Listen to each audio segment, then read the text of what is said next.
आना करने वाली थी दुर्गा देवी के सामने आरती, जहां मां दुर्गा की पूजा पूरे घर में होने वाली थी। ठाकुर हवेली दीपों और रंगोली से सजी हुई थी, लेकिन इस रोशनी के बीच एक साया था जो परंपराओं के पीछे छिपा बैठा था। आना, जो घर की सबसे छोटी बहू थी, आज मां दुर्गा की आराधना करने जा रही थी।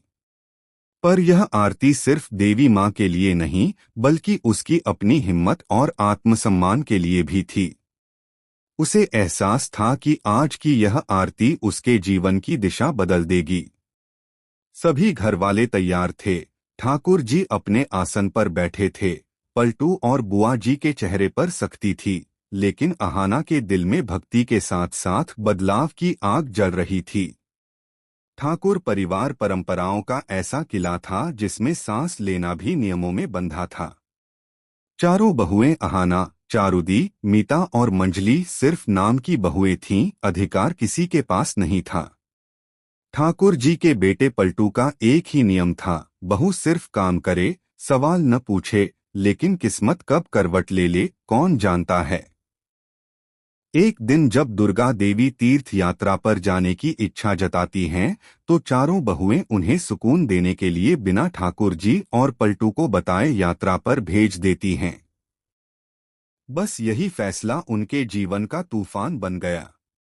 पलटू ने गुस्से में आदेश दिया कि इन चारों को घर से निकाल दिया जाए क्योंकि उन्होंने घर की मर्यादा तोड़ी है।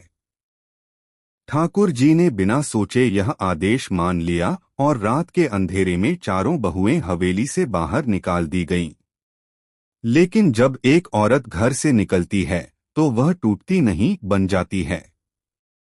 अहाना ने आसमान की ओर देखकर कहा, अब देखना, यही बहुएं इस समाज का सिर ऊंचा करेंगी। चारों ने बाहर की कठिन दुनिया में कदम रखा और हिम्मत नहीं हारी।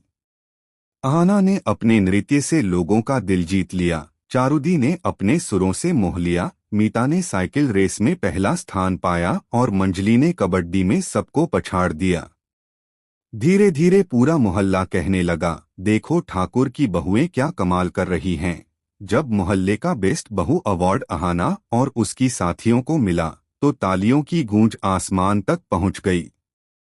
उधर ठाकुर हवेली में यह खबर सुनकर पलटू आग बबूला हो गया।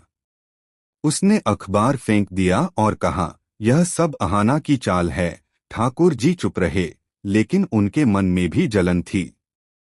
तभी अर्जुन बोला, पलटू भैया, हर बात में अहाना को दोष देना बंद करो, अगर वह गलत है तो सबूत दो। बुआ जी भड़क उठीं, जब घर की औरतें जुबान खोलती हैं, तब घर टूटते हैं। कमरे में सन्नाटा छा गया, सिर्फ खिड़की से बारिश की बूंदों की आवाज गूंज रही थी। कहानी यहीं खत्म नहीं हुई।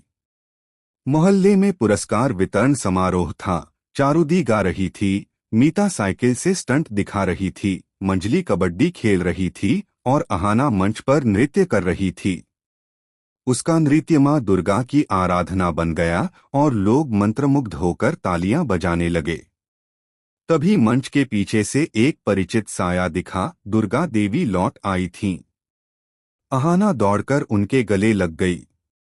दुर्गा देवी की आंखों से आंसू बहे, लेकिन होठों पर मुस्कान थी। उन्होंने कहा, बेटी, तूने मेरे नाम को उजाला दिया है।